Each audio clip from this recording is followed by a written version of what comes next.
All right, keep the umbrella with you all the way through the weekend. Now, 7th and Rangeline is looking a little bit better than what we had. At least it's not coming down cats and dogs.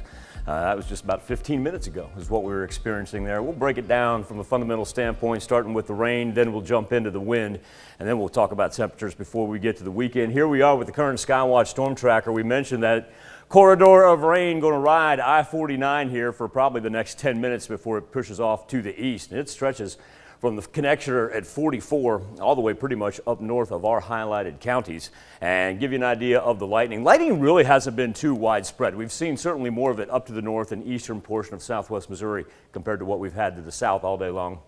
Rain totals, that's a look at this week. And so certainly, anytime you see the bands in the green right there, that's pushing up inch and a quarter already, and we've got plenty more to come. Now, today alone, we do see the little pockets, especially in Vernon County. You'll notice you can pick out about 3 separate pockets in Vernon County alone that are already approaching that inch mark. Everybody else sitting about 1/10 and a quarter, but remember, we got plenty more to come our way. Our temperatures right now ranging in between 59, our low spot in Nevada, and still throwing up some low 70s. So it's a matter of the rebound as the rain pushes off to the east, and then you end up back into the 70s like it is out to the west. And that's because the wind's still coming in from the south. But tell you what, we've got some wind numbers that have not disappointed. How about a 40-mile-an-hour gust at Joplin Regional Airport, and then consistent mid to high 30s throughout our other airports that track that. Here is that band of rain. We are kind of the talker of the contiguous 48.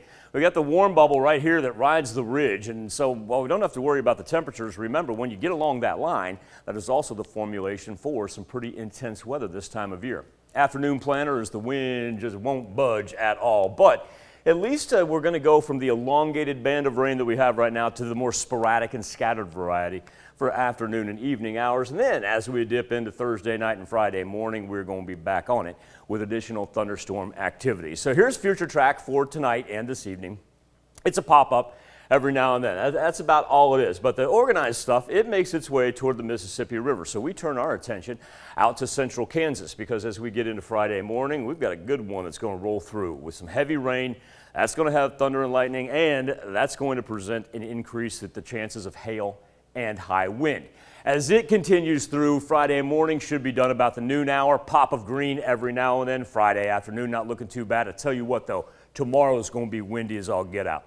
Today, 35, 40-mile-an-hour gusts. Not going to be surprised if we don't get up into the 50-mile range for tomorrow. Then as we get ready for Friday night into Saturday, this is where it gets interesting. This thing is very organized. Of course, when we get those skinny bands that come in from the directional angle, as this one goes northwest down to southeast, those are the ones that will kind of make the severe thunderstorm risk map perk up. And the heavy rain just does not stop. Works its way through all through early Saturday morning before diving off. After that, the rest of Saturday, probably going to have some sunshine and get back up into the 70s. But the important aspect of it is this is for Friday and Saturday. We see the elevated category on the severe thunderstorm risk map. Been a while since we had that, working into an early morning round of it.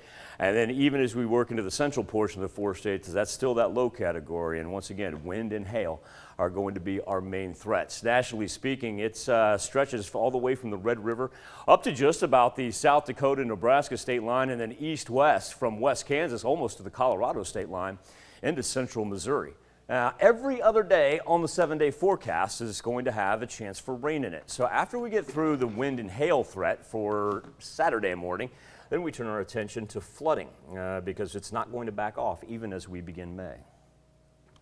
Well, sounds like the rain's going to come and go all weekend long. It's going to hover around on us.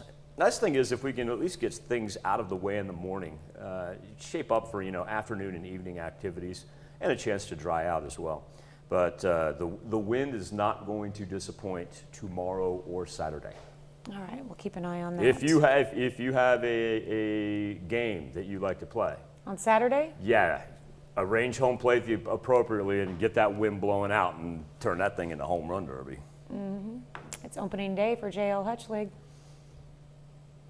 That's interesting because you've got the fields that are like this.